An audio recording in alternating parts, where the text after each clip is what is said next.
Hey guys, it's Nick from the Bedrock News, and we're here today with a Battlefield 3 gameplay commentary. It's on Grand Bazaar, and I go 27-5, which is a little bit over a 5 KD. It's not what I normally get. This is actually very rare gameplay for me. I normally get like a 2 to 3 KD. I mean, I guess it's pretty good, but I don't claim to be the greatest Battlefield 3 player ever, because sometimes I don't even go positive. Like, just, you have your off nights. It's not like I'm good all the time. Not even to say that 2 to 3 KD is good. It's just, you just need to know how to work the maps and how to, go from cover to cover, just stuff like that. Evade grenades like that guy just so expertly did. Things like that. I do start off with the AN-94, as you can see, but the AN-94 is really good on any other map other than, like, Operation Metro or Grand Bazaar, where things are super close quarters. Especially in Team Deathmatch, which is what I basically only play.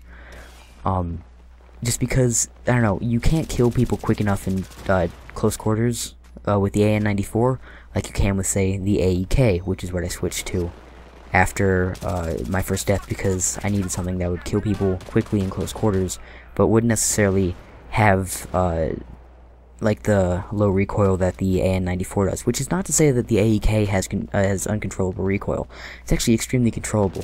While it may be a little bit erratic, sometimes you'll find that there's not even any recoil on it when you shoot, which is, like, say right there, there was no recoil. You can go back and rewind it if you didn't catch it, but it's a very good gun. In fact, I actually didn't use it since, like, Battlefield 3 beta days, which is a very long time ago. And I'll tell you why. Basically, in the Battlefield 3 beta, I used one gun and one gun only. That was the PP2000. Now, I don't know why, but I thought for some reason that the PP2000 was a god of a gun. Like, I thought that the recoil was, like, there's zero recoil, which is true. There's no recoil on the PP2000. But for some reason, I thought that the fire rate was, like, really fast, too. Which, I don't know if it was just my imagination then about the fire rate, or maybe DICE has patched it since. But the fire rate in the beta seemed so much faster than the fire rate now. And, so that's why it's actually one of my least favorite guns nowadays when playing Battlefield 3. And with the AEK in the beta, much like any gun, I never actually used it, because I assumed that every gun other than the PP2000 was terrible. Truth is, two reasons. One, I was terrible. Two, because almost any single gun in Battlefield 3 is terrible until you get the attachments. And these attachments are red dot sight, foregrip, and silencer. Now, especially the red dot sight, because every single iron sight it seems on Battlefield 3 guns are just like these terrible iron sights. Like, you can't see through them, or they're not specific enough.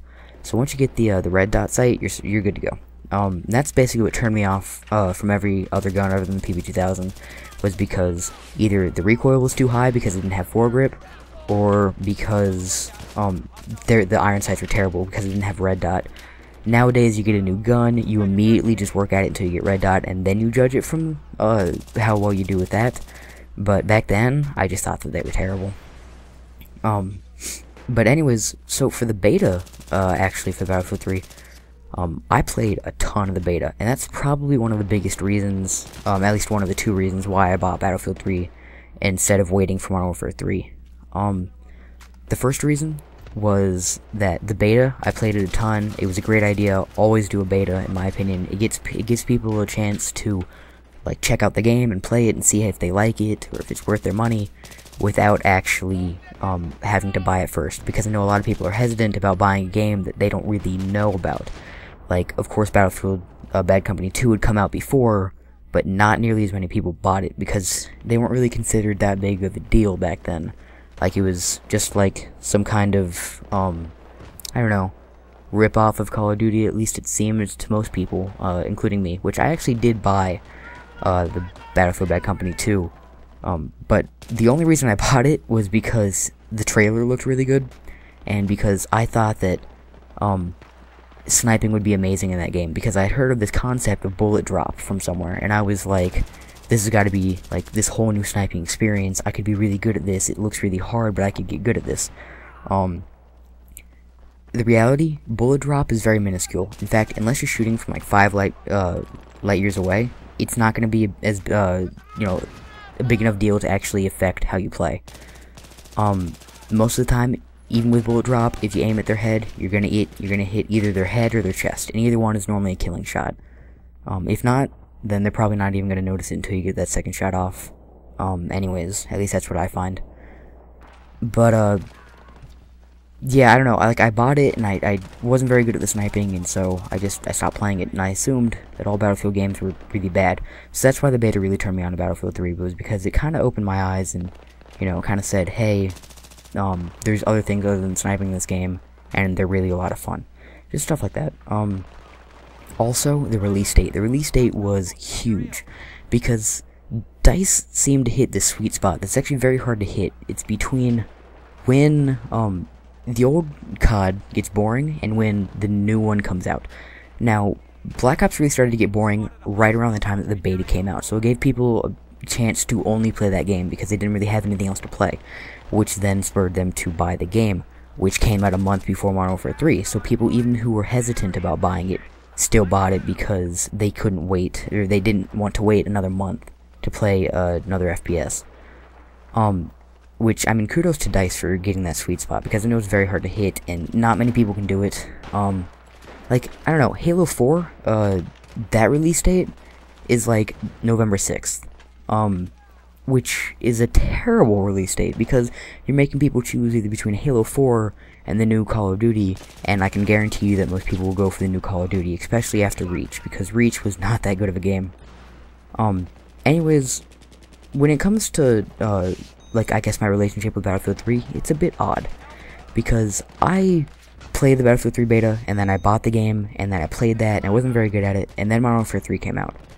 And when Modern Warfare 3 came out, I just stopped playing Battlefield 3, because for some reason I thought that, you know, Modern Warfare 2 and Black Ops had this great formula of, you know, like really good maps, and really good guns, and really good gameplay and stuff like that, that there's no way that Modern Warfare 3 could screw that up. Well, they did. Modern Warfare 3, most people say that, the gameplay is just really fast, and that's why you always feel like you're getting shot in the back.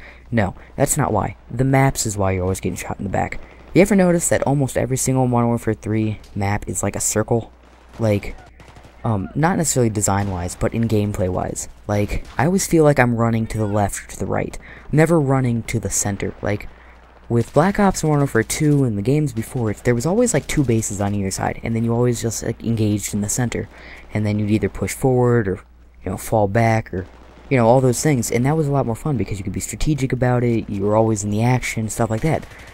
Modern Warfare 3 made it where you're always in the action, but you're never in the right kind of action, I guess. That's what I'm trying to say, is like, you always felt like you were getting shot in the back, you always felt like you were finding people on your left or your right, it was like never in front of you, that you never found anybody. They were always like trying to flank you, stuff like that, which I don't really like.